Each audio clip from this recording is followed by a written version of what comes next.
चला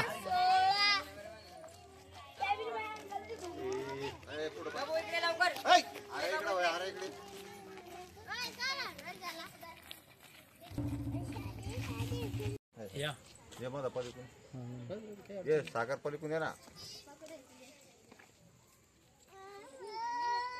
जवळ जा मग ए पोर इकडे चला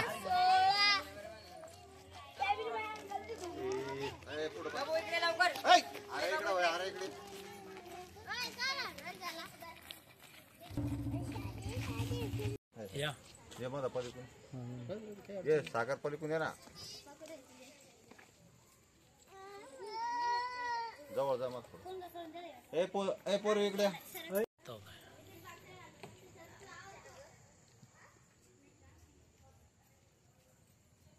आता काय करू इकडे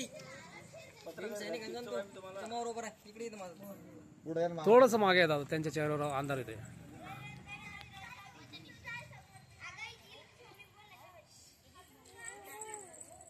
ओके चला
Praveen.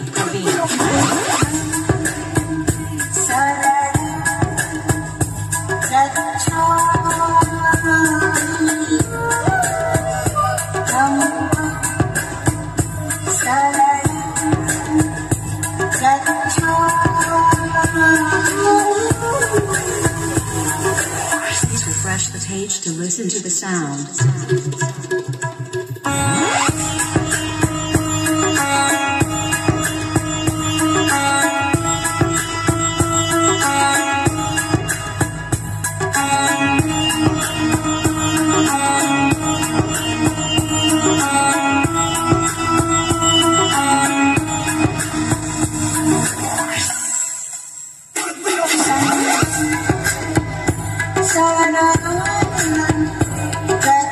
Oh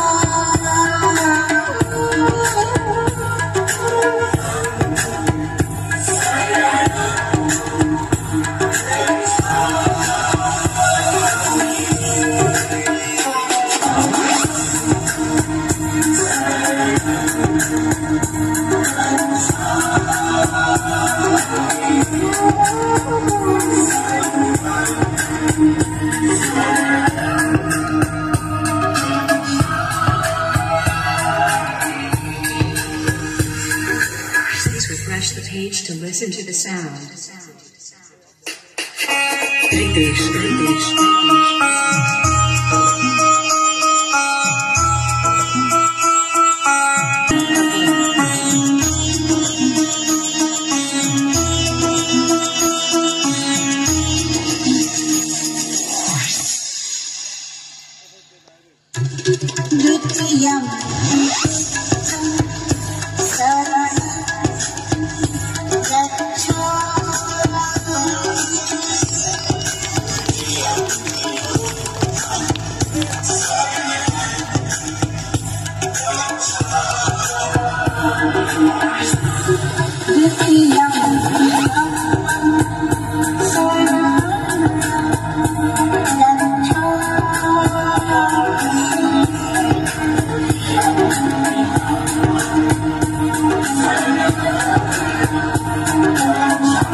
परंतु एक गावासाठी काय केलं पाहिजे,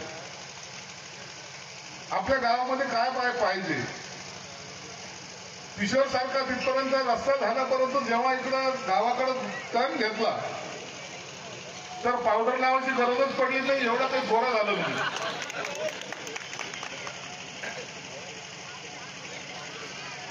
आमदाराने सुद्धा सांगितलं, साहेब आम्ही तुम्हाला पुतळ्याच्या उद्घाटनासाठी नाही बोलवलं, आम्हाला रस्ता पाहिजे. आता आमदार म्हणलं तर ऐकावं लागतं. निश्चित यवतमाळ आपण या रस्त्याचे काम निश्चित चालू करू. आमदारांना मी शब्द देतो तर तुम्हाला यासाठी निधी देईल. आज बोलायचं फार होतं. 2-4 दिवसावर आंबेडकर जयंती आलेली. सर्व शहरामध्ये नाही तर देशामध्ये जल्लोषाचं वातावरण आहे. मला सुद्धा अनेक ठिकाणची निमंत्रण आहे. 12 तारखेला माझ्या मतदारसंघामध्ये सुद्धा मी एक बौद्ध विहाराचं लोकार्पण करतोय. जवळपास 5 कोटी रुपये खर्च करून मी ते केलेलं आहे. मराठवाड्यातलं एकमेव मोठं बौद्ध विहार असेल तर ते माझ्या मतदारसंघाचा. उस्मानपुराला तुम्ही कधी याल तर तुम्हाला सुद्धा अभिमान वाटला पाहिजे असं ते बौद्ध विहार त्या ठिकाणी करतो.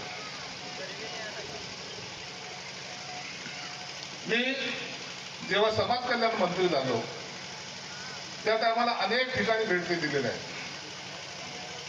हिंदू मिलचा प्रश्न असेल, पहाडच्या 14 तळाला गेलो, मानगावला गेलो,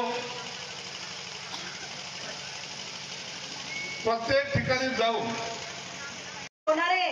परंतु त्याच्यासाठी मला तुमचा आशीर्वाद त्या ठिकाणी लागणार आहे आणि निश्चित तुमचा आशीर्वाद त्या ठिकाणी माझ्या पाठीशी राहील अशी मी आपल्याकडनं अपेक्षा व्यक्त करते. आपण नेहमीच मला या ठिकाणी ऐकत असतात, त्याच्यामुळे मी आपल्या सर्वांचा जास्त वेळ घेणार नाही, कारण साहेबांना या ठिकाणी लवकर जायचं असल्यामुळे मी जास्त न बोलता आपल्या सर्वांना फक्त एकच सांगेन की असे म्हणतात की यशस्वी पुरुषाच्या मागे या ठिकाणी एका स्त्रीचा हात असतो, परंतु संपूर्ण भारताच्या स्त्रियाच्या प्रगतीच्या पाठीमागे जर कुणाचा हात असेल तर आपले बुद्धिसत्व डॉक्टर बाबासाहेब आंबेडकरांचा या ठिकाणी हात आहे. असेल कारण आज बाबासाहेब आंबेडकरांनी आपल्या स्त्रियांना एवढे अधिकार दिले नसते तर मला असं वाटतं की आज मी तुमच्या सर्वांसमोर उभी नसते आणि तुम्ही सुद्धा या पुतळ्याच्या अनावरणाला इथे आले नसते. त्याच्यामुळे आपल्याला बाबासाहेबांनी जी शिकवण दिलेली आहे की शिका आणि संघटित व्हा, याच्याकडे आपण सगळ्यांनी लक्ष दिलं पाहिजे. कारण आपला समाज हा जास्तीत जास्त शिक्षणाच्या बाजूने कसा वळला जाईल आणि जास्तीत जास्त आपले मुले शिकून मोठ्या पदावर कसे जातील हे आपण या ठिकाणी पाहिलं. साहेबांनी आता त्यांच्या भाषणात सांगणार आहे. या समितीने या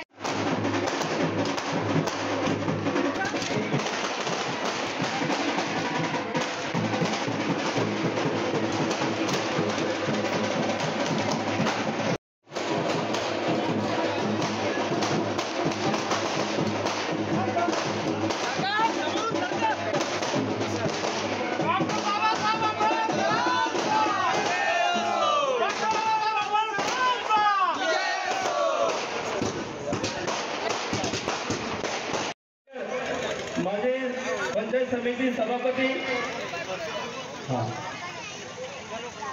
यांनी समोर यायचे. यांचा सत्कार राजू तोडकरे करतील. भारतरत्न डॉक्टर बाबासाहेब आंबेडकरांच्या स्मारकाचं या मान्यवरांच्या हस्ते या ठिकाणी अनावरण झालेलं आहे. तर आपण सर्वांनी एकदा टाळ्या वाजवून या ठिकाणी करतो की आपण आपल्या 2 महिला समोर यायचं आहे आणि आपल्या तालुक्याचा आमदार या ठिकाणी सत्कार करायचा आहे. तसेच शिक्षण महर्षी ग्रामीण विद्यालय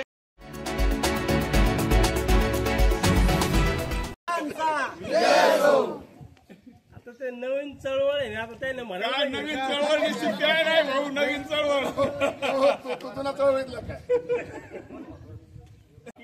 राज्यघटनेचे शिल्पकार डॉक्टर बाबासाहेब आंबेडकरांचा वापर द्या. राज्यघटनेचे शिल्पकार डॉक्टर बाबासाहेब आंबेडकरांचा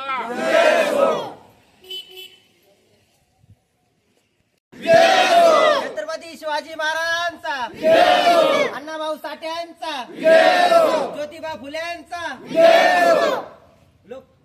छत्रपती राजर्षी शाहू महाराजांचा.